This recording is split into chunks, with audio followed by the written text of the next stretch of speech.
नमस्कार, मेरा नाम है ओम प्रकाश यादव और आप देख रहे हैं वॉइस ऑफ रिपब्लिक। लगातार 11 तारीख से एग्जिट पोल दिखाने का सिलसिला टीवी पर चल रहा है और लोग अपने अपने तरीके से किसको कितनी सीट आएगी, किसकी सरकार बनेगी, उन सब पर चर्चा हो रही है और ये सारा चीज़ अगले 24 से 40 घंटे के अंदर बिल्कुल स्पष्ट हो जाएगा। ओपिनियन पोल जिस तरीके से आ रहे हैं, अगर उसको सही मान लिया जाए, मतलब मैं इस राइडर के साथ बता रहा हूँ, इस डिस्क्लेमर के साथ अगर उसको सही मान लिया जाए कि एनडीए की सरकार बन रही है, तो इसमें 3 फैक्टर बड़ा महत्वपूर्ण होने वाला है। अगर ये हो गया तो जैसा एग्जिट पोल्स वाले बता रहे हैं, पहली जिस पर बहुत कम चर्चा हो रही है और वो चर्चा है जीविका दीदियों की। बेतिया से कुछ लोगों ने या अन्य जिलों से भी कुछ लोगों ने जीविका दीदी के संबंध में कुछ वीडियो सोशल मीडिया पर अपलोड किए हैं। दीदी और ये लोग जो है डायरी वायरी सब लेके जो है, और डायरी वायरी कागजों का सब लेके जो है ये लोग जो है यहाँ पे ये लोग कह रहा है कि 10,000 फिर आएगा दोबारा। आप लोग अपने घर पर मत बैठाइए। और उसको देखने से लगता है कि जीविका दीदियों को किसी फोन पर भेजे गए मैसेज के आधार पर बूथ्स पर डेपुटेशन कर दिया गया था वोटर्स मोबिलाइजर के नाम पर, लेकिन एक्चुअली में वो लोग ये इंश्योर कर रहे थे कि जीविका दीदियां वोट आकर के दे दें। अच्छी बात है, करवाइए, हम गलत कर रही है आप। अच्छा उनसे पूछिए ना, उनसे पूछिए। ड्यूटी लगा। अगर हम किसी मेंबर को ये बोले कि भैया आप इसको वोट दीजिए, उसको वोट दीजिए, आप पैसे के लालच में वोट दीजिए, बिल्कुल गलत है। कोई जीविका दीदी कोई नहीं बोला। आप यहाँ क्या कर रही हैं? आपको कौन परमिशन दिया है? सर हमारे जीविका किसी को परमिशन देंगे। अरे ऑफिस में कौन, नाम बताइए ना उस अधिकारी का। ठीक है सर, निकलिए यहाँ से, 3-5 कर दे से होगा। और आप सब लोग जानते हैं कि जो 10,000 रुपया दिया गया नीतीश कुमार के द्वारा महिला बिहार मुख्यमंत्री महिला रोजगार योजना के तहत, वो एक बहुत बड़ा फैक्टर बना है। तो जीविका दीदियों ने जिस तरीके से उनको लगाया गया, अब ये तो आश्चर्य ये लगता है कि किसी डीएम्स ने या फिर जो बूथ पर सेक्टर ऑफिसर्स या प्रिजाइडिंग ऑफिसर्स था, उन लोगों ने क्यों नहीं ऑब्जेक्ट किया, क्योंकि वीडियो देखने से स्पष्ट लगता है कि ये लोग बूथ पर बैठ करके और बाकायदा ये सुनिश्चित कर रहे थे कि सभी जीविका दीदियां वोट दे दें, जो कि कानूनन और नैतिक रूप से दोनों गलत था। मुझको यह भी आश्चर्य है कि इसमें ऑब्जर्वर्स ने क्यों नहीं ऑब्जेक्ट किया। घर जा कर दीदी को घर से उठाकर जबरन ले जाकर और बोर्ड बनाया जा रहा है। इतना जबरदस्ती, इतना जबरदस्ती दीदी को डरा धमका दिया जा रहा है। कहा जा रहा है कि अगर आप नहीं जाइएगा तो आपको 10,000 का रुपया नहीं मिलेगा, आपको समूह में से हटा देंगे। इसीलिए 8 गो दीदी हमारी डर धमका कर चली गई, डर के मारे। चुनाव आयोग ऑब्जर्वर्स इसीलिए भेजता है कि ऑब्जर्वर्स जो होता है वह जिसको हम लोग बोलते हैं वो आँख और कान होता है, उसको देखना है और सुनना है, और चुनाव आयोग को इसकी रिपोर्ट भेजनी होती है। किसी ऑब्जर्वर ने मुझको न्यूज़ में मिला है, न कुछ मिला है, ऑब्जेक्ट किया है। तो इस चुनाव का अगर परिणाम आता है तो उसमें बहुत बड़ा इंग्रेडिएंट और बहुत बड़ी भूमिका जीविका दीदियों की होगी, न सिर्फ वोट को मोबिलाइज करने में, बल्कि महिलाओं को इन जनरल ये बताने के लिए कि सबको ये पैसा मिल सकता है। कई जगह रिपोर्ट आई है कि जिसको नहीं भी मिला, कहा जा रहा है ये योजना चलता रहेगा और फिर आपको मिलेगा, और जिसको 10,000 मिला उसको 2 लाख रुपया और मिलेगा। हालांकि ये योजना में यह पैसा ऋण के लिए दिया जा रहा है।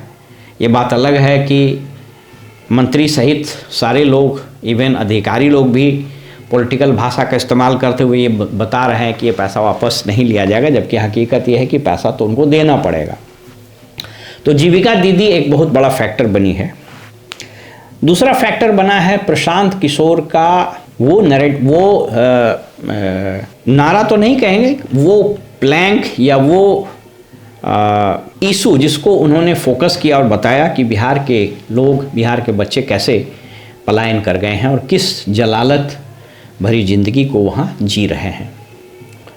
ऐसा नहीं है कि पलायन अभी हाल में 2-4 साल में हुआ है। पलायन इस राज्य का वह कोढ़ है, वह रोग है जो पता नहीं कब लगा और पता नहीं कब ये ठीक होगा।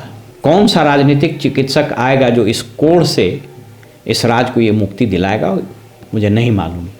लेकिन प्रशांत किशोर ने जिस तरीके से इस इशू को फ्लैग किया और ये राष्ट्रीय स्तर पर बहस का एक विषय बन गया, सो मच सो कि आरजेडी से लेके जदयू और बीजेपी सब कहने लगे कि हम सब लोग को यहीं रोजगार दे देंगे।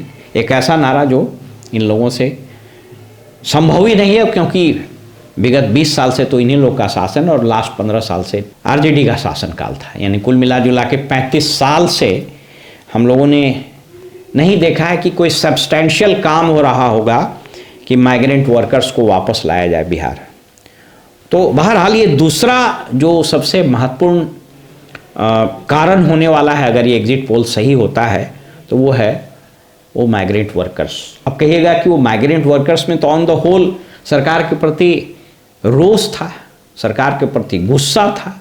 तो ये फैक्टर इसलिए होने वाला है कि इसने बड़ी संख्या में जनसुराज को वोट दिए हैं। मेरी ये समझ कहती है, हालांकि सब लोग इसमें कुछ से कुछ नंबर्स दे रहे हैं, लेकिन मुझको लगता है कि प्रशांत किशोर का 10 सीट के आसपास जरूर आना चाहिए और उनका वोट प्रतिशत 15% के आसपास जरूर रहना चाहिए। तो यानी बड़ी संख्या में ये नौजवानों को जो बाहर माइग्रेट कर गए हैं वो आकर्षित किया है और जनसुराज के प्रति उनकी रुझान और उन लोगों ने वोट दिया है। तो ये वोट जो है एक तरह से समझिए कि जो शुरू में लग रहा था ये तेजस्वी के उस नारे के बाद कि हम लोग नौकरी दे देंगे, सबको नौकरी देंगे, मैं ये नहीं कह रहा हूँ कि वो नारे नॉन एग्जिस्टेंट हो गए, वो भी रहे और उनके कारण उनको भी नौजवानों का अच्छा खासा वोट मिला है।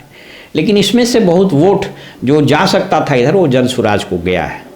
तो उस कारण महागठबंधन की सीटें अगर घट जाए, इनका वोटिंग परसेंटेज घट जाए, तो किसी को कोई आश्चर्य नहीं होना चाहिए। मैंने शुरू में डिस्क्लेमर दे दिया है कि अगर ये एग्जिट पोल सही हुए तो जो दिख भी रहा है कि वो जनसुराज को लोगों ने वोट दिया था। तो ये दूसरा कारण हुआ। तीसरा कारण जो सबसे महत्वपूर्ण है वो ये है कि इसको ऐसे समझे हम लोग कि कांग्रेस पार्टी महागठबंधन के लिए एक नेसेसरी इविल बन के रह गया है। कांग्रेस पार्टी के कारण 2020 में भी तेजस्वी अपनी सरकार नहीं बना पाए। जितनी सीटें उनको दी गई उसकी तुलना में शायद मुश्किल से 19 सीट वो जीत पाए। अब समस्या इनकी ये है, अब ये कैसे इससे निकलते हैं इनका डोमेन है कि अगर इनको सीट नहीं देते हैं तो ये खड़ा होंगे तो वोट काटेंगे, और अगर सीट देते हैं तो इनका स्ट्राइक रेट बहुत पुअर है। क्योंकि राहुल गांधी के तमाम प्रयासों के बावजूद बिहार में आज भी कांग्रेस पार्टी एक नॉन एंटिटी अमरलत्ते की तरह है, जिसको आरजेडी जैसे वृक्ष की ज़रूरत बनी हुई है कि इसके बगैर वो चढ़ नहीं सकता है।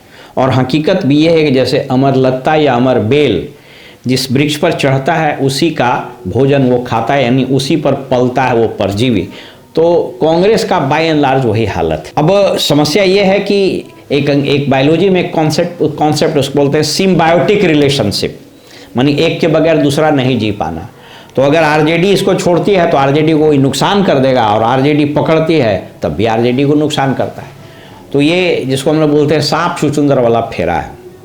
तो ये तीसरा कारण ये हो सकता है कि इसमें जो कांग्रेस का स्ट्राइकिंग रेट पुअर है, इनके पास तो जितनी सीट इनको दी गई इनके सारे उम्मीदवार भी इनके पास नहीं थे।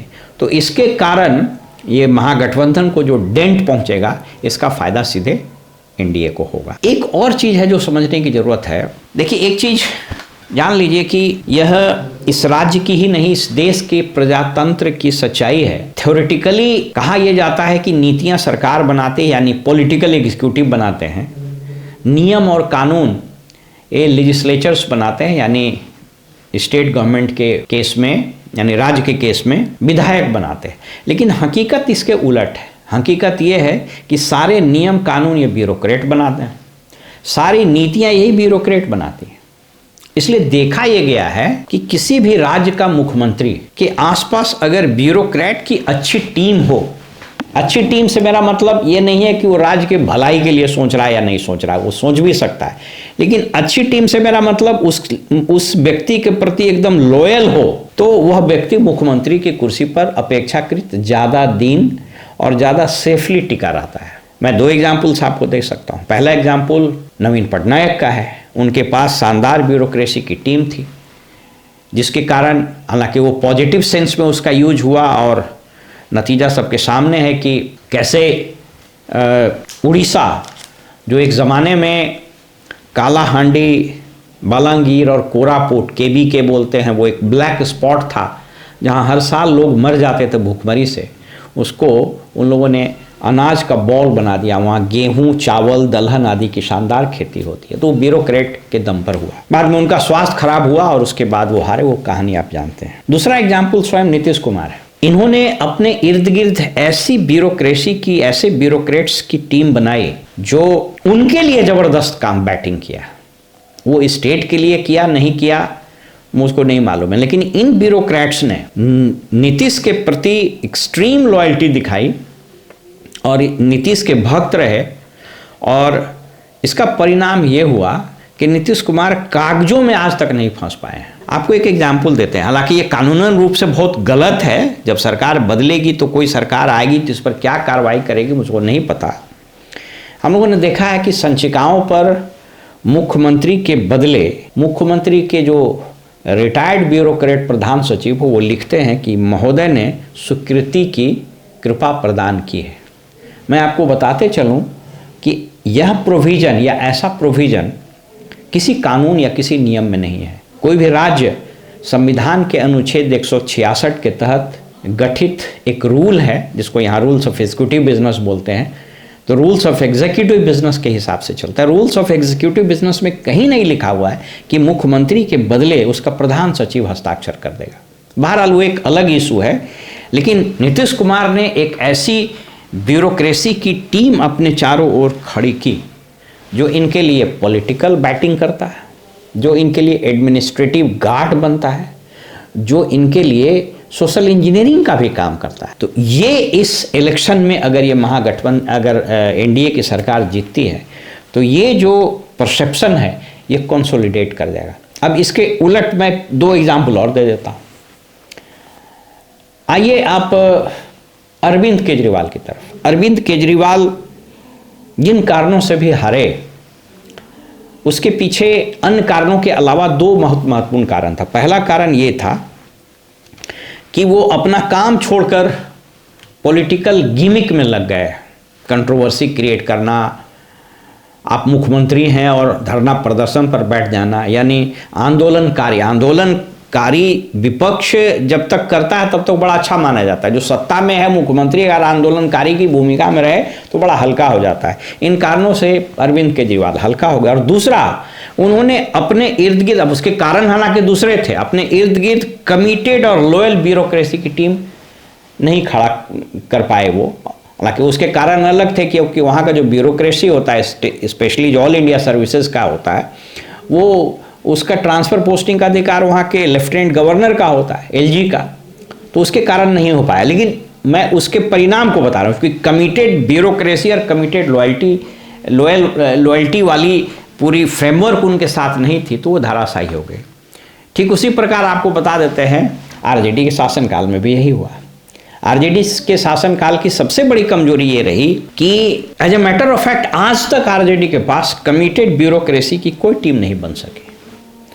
और ये भ्रम इस पार्टी को आज तक है कि शासन पॉलिटिकल लीडर्स चलाता है। पॉलिटिकल लीडर्स चलाना चाहिए आइडियली, लेकिन वो चलाता नहीं है। नीतीश कुमार के सरकार में किस मिनिस्टर को देखें पॉलिसी बनाते हुए? नीतीश कुमार के सरकार में विधानमंडल में कौन से नियम या कानून जो पारित होते हैं उसको आपने देखा है कि टीम ऑफ मिनिस्टर्स ने बनाई है। यहाँ तो मिनिस्टर का सिर्फ एक ही काम है, ट्रांसफ़र पोस्टिंग करना और पैसा कमाना। लेकिन नीतीश कुमार इस चीज़ को समझ गए और उन्होंने छोड़ दिया मिनिस्टर्स को कि तुम लूटपाट करते रहो, जो मेन काम है गवर्नेंस का वो हम और हमारी सेलेक्टेड टीम करेगी। तो RJD ऐसा करने में हमेशा विफल रही है। लालू जी के समय में भी विफल रही और फिर राबड़ी देवी वगैरह के समय में तो बिल्कुल विफलता हाथ लगा। सो मच सो कि इनके पास विपक्ष में रहने के बावजूद कोई ऐसी टीम नहीं है जो गवर्नेंस के मुद्दे पर और ऐसे कानूनी मुद्दे पर गवर्नेंस के पॉइंट ऑफ व्यू से कोई उनको सजेस्ट कर सके। तो यह चुनाव अपने इन 3-4 कारणों के लिए जाना जाएगा। मैं रैप अप करके ये जरूर बता सकता हूं कि अगर इस बार एनडीए की सरकार जीतती है तो इसमें सबसे बड़ा रोल नीतीश कुमार के उन चुनिंदे अधिकारियों का होने वाला है जिसको उन्होंने हैंड पिक किया है, जिनको उन्होंने चुना है, उनको पूरी ताकत दी है, और जो लोग नीतीश कुमार के लिए इन पर्टिकुलर और एनडीए के लिए इन जनरल स्ट्रेटजी बनाते हैं और उसको एग्जीक्यूट करते हैं। और मज़ेदार बात यह है कि ये सारा चीज़ करने में वो हमेशा नेपथ्य के पीछे रहते हैं, पर्दे के पीछे रहते हैं। न कोई शोर, न कोई गुल और न कोई पब्लिसिटी। फिलहाल हम सबको कल के होने वाले मतगणना के रुझानों और परिणामों का इंतज़ार रहेगा। आप भी इंतज़ार कीजिए, मैं भी इंतज़ार करता हूँ। नमस्कार।